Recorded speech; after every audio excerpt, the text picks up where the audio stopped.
네, 아침 신문 살펴보도록 하죠. 먼저 중앙일보입니다. 역시 재보선 결과를 머릿 기사로 실었는데요.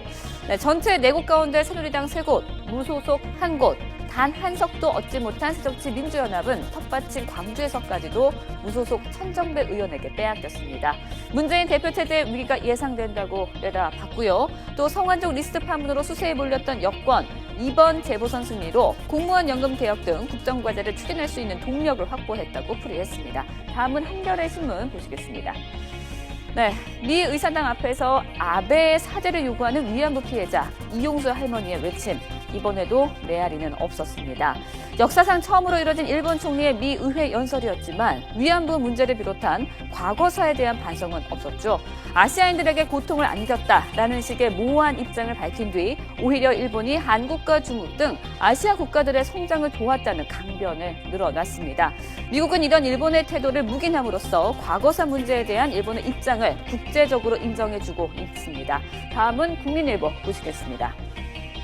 네, 공공기관의 해외 파견 직원이 연봉과는 별도로 2억 원이 넘는 예산을 지원받는다면 어떤 생각이 먼저 드십니까? 건강보험공단의 이야기인데요. 지난해 스위스 취리히에 있는 국제사회보장협회 ISSA에 직원 1명을 파견하면서 급여 이외에 예산 2억 6천여만 원을 편성했습니다.